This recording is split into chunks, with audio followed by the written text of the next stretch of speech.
Hello students, welcome to one more class of computer science. आज की video में हम बात करने वाले हैं एक्सेल के बारे में, यानी इंट्रोडक्शन टू एक्सेल। इस वीडियो में हम बात करने वाले हैं कि एक्सेल क्या होता है और उसकी जो विंडो होती है उसमें कौन कौन सी कंपोनेंट होते हैं, यानी जो विंडो है उसका कंप्लीट इंट्रोडक्शन करने वाले हैं। और साथ में हम ये जानेंगे कि किस प्रकार हम न्यू फाइल क्रिएट कर सकते हैं, किस प्रकार उसको सेव कर सकते हैं और किस प्रकार उसको क्लोज कर सकते हैं। तो स्टार्ट करते हैं अपना इंट्रोडक्शन टू एक्सेल।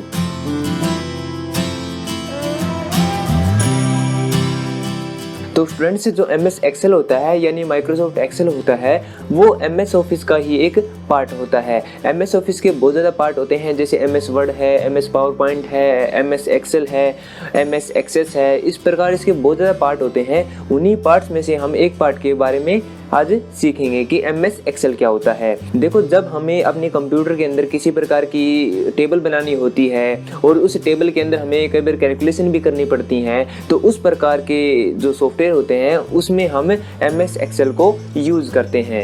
जो MS एक्सेल होता है उसके अंदर हमें टेबल बनी हुई मिलती है, उसके अंदर हम अपनी नीड के अकॉर्डिंग डायरेक्ट डेटा को एंटर कर सकते हैं। और अगर हम कोई कैलकुलेशन करना चाहते हैं तो उस डेटा के ऊपर हम कैलकुलेशन भी आराम से कर सकते हैं। तो सबसे पहले हम ये देखते हैं कि हम अपने कंप्यूटर के अंदर MS एक्सेल को स्टार्ट कैसे करते हैं। तो MS एक्सेल को स्टार्ट करने के लिए हमारे कंप्यूटर में 4 स्टेप होते हैं। सबसे पहला स्टेप होता है click on start button, second होता है click on all programme, third होता है क्लिक ऑन MS ऑफिस और जो लास्ट वन होता है वो आता है click on MS excel. Excel 2007 हो सकता है, एक्सेल 2010 हो सकता है या 2013 हो सकता है। लेकिन आज हम जिस एक्सेल के बारे में बात करने वाले हैं वो है हमारा MS एक्सेल 2007। तो चलिए देखते हैं कि किस प्रकार हम अपने कंप्यूटर के अंदर MS एक्सेल को स्टार्ट कर सकते हैं। तो सबसे पहले ये हमारे कंप्यूटर की स्क्रीन है। इसमें सबसे पहले हम जाएंगे क्लिक ऑन स्टार्ट बटन में जाएंगे। उसके बाद क्लिक ऑन ऑल प्रोग्राम के ऊपर जाने के बाद हम करते हैं क्लिक ऑन माइक्रोसॉफ्ट ऑफिस। इसके ऊपर क्लिक करेंगे और इसके बाद हमारे बहुत ज़्यादा माइक्रोसॉफ्ट के जो प्रोडक्ट हैं अलग अलग वो आ जाते हैं। अब इसमें से हम सिलेक्ट करेंगे माइक्रोसॉफ्ट ऑफिस 2007। इसमें हमारा जो एक्सेल है वो स्टार्ट हो जाएगा। अब ये है हमारी कंप्लीट एक्सेल की विंडो। अब हम इसी के बारे में बात करेंगे कि इसमें कौन कौन से फंक्शन होते हैं, कौन कौन से जो ऑप्शन होते हैं उसका क्या क्या नाम होता है। तो सबसे पहले जो हमारे कोने पे बटन दिखाई दे रहा है जो ब्लिंक कर रहा है, इस बटन को हम बोलते हैं ऑफिस बटन। जब हम अपने माउस के पॉइंटर को इसके ऊपर लेके जाते हैं तो भी हमें ऑफिस बटन लिखा हुआ मिलता है, तो इसको हम बोलते हैं ऑफिस बटन। अब इसके साइड में हमें कुछ चीज़ें और देखने को मिल रही हैं, जैसे ये सेव बटन है, ये अनडू का है, रीडू का है, ये अलग अलग ऑप्शन हमें देखने को मिल रहे हैं। अब इस छोटी सी जो बार है इस बार को हम बोलेंगे क्विक एक्सेस टूल बार।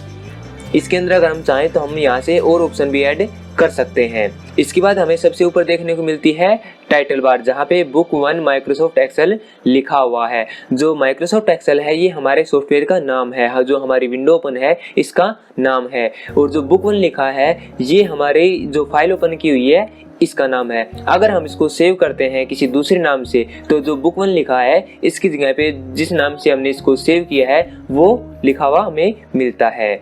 अब जो नीचे की जो पार्ट है जहाँ पे हमें बहुत ज़्यादा ऑप्शन देखने को मिल रहे हैं इसको हम बोलते हैं रिबन। जो ऑप्शन हमें देखने को मिल रहे हैं अगर हम ये अलग अलग टैब चेंज करते हैं, इंसर्ट करते हैं, पेज लेआउट करते हैं, तो जो नीचे के ऑप्शन है वो भी चेंज हो जाते हैं।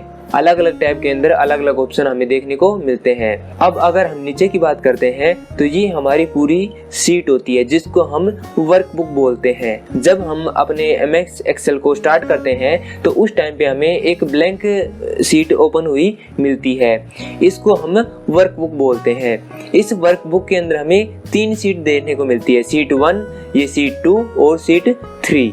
अगर हम चाहें तो हम और सीट भी यहाँ से नीचे से ऐड कर सकते हैं, हम ऐड भी कर सकते हैं और अगर हम चाहें तो इनको राइट क्लिक करके यहाँ से डिलीट भी कर सकते हैं। तो जो पूरी फाइल होती है उसको हम बोलते हैं वर्कबुक और जो सिंगल शीट होती है उसको हम बोलते हैं वर्कशीट। जैसे हमारी नोटबुक होती है तो कंप्लीट नोटबुक को तो हम नोटबुक बोलेंगे, लेकिन जो सिंगल पेज होता है उसको हम एक पेज की शीट बोलते हैं। उसी प्रकार हमारी फाइल में होता है, इस पूरी फाइल को हम बोलेंगे वर्कबुक और जो सिंगल शीट होती है उसको हम बोलते हैं वर्कशीट। इस शीट के अंदर हमें बहुत ज़्यादा छोटे छोटे ब्लॉक्स देखने को मिलते हैं। इन सभी ब्लॉक्स को हम सेल बोलते हैं और हर एक ब्लॉक के ऊपर हमें ABCD लिखा हुआ मिलता है इस साइड, और अगर इस साइड देखते हैं तो इस साइड हमें 1 2 3 देखने को मिलता है। इसी प्रकार हम हर एक सेल को हम पहचान सकते हैं कि ये कौन सी सेल है। जैसे सबसे पहली वाली सेल के ऊपर जाते हैं तो ये यहाँ पे लिखा हुआ मिलता है, ये कौन सी सेल है, A1। A इसके कॉलम होते हैं और 1 इसकी रो है। इस A1 से ही हम सभी सेल्स को आइडेंटिफाई करते हैं। जैसे अगर हम बीच में से कोई भी सेल सिलेक्ट करते हैं तो F वाले कॉलम के अंदर है और ये 12 नंबर रो के अंदर है, तो इस सेल का जो नाम हो गया वो हो गया F12। इसी प्रकार हम सभी सेल को पहचान सकते हैं। उसके बाद आती है फॉर्मूला बार, जो ये छोटा सा FX लिखा हुआ है, इसके सामने जो हमें ये खाली जगह मिल रही है इसको हम बोलते हैं फॉर्मूला बार। जब हमें अपने एक्सेल के अंदर कोई कैलकुलेशन करनी पड़ती है या फिर कोई किसी प्रकार का फार्मूला लगाना पड़ता है तो उस फॉर्मूले को हम यहाँ पे लिखते हैं, जिससे हम आसानी से कैलकुलेशन कर सकते हैं। अब क्या होता है, अगर हम अपनी फॉर्मूला बार को हाइड करना चाहते हैं तो इस फॉर्मूला बार को हम हाइड भी कर सकते हैं। हम व्यू टैब के ऊपर जाएंगे और यहाँ पे हमें कुछ चेक बॉक्स देखने को मिलते हैं। अगर हम इस फॉर्मूला बार को हम चेक करके हटा देंगे तो जो हमारी फॉर्मूला बार है वो यहाँ से चली जाती है, और अगर हमें फिर से इसको अनहाइड करना है, शो करना है, तो उसके लिए हम इस फार्मूला बार के ऊपर फिर से क्लिक कर देंगे और जो फार्मूला बार है वो हमें फिर से देखने को मिल जाती है। इसलिए यहाँ से हम अपनी जो फॉर्मूला बार्स हैं इनको शो और हाइड कर सकते हैं।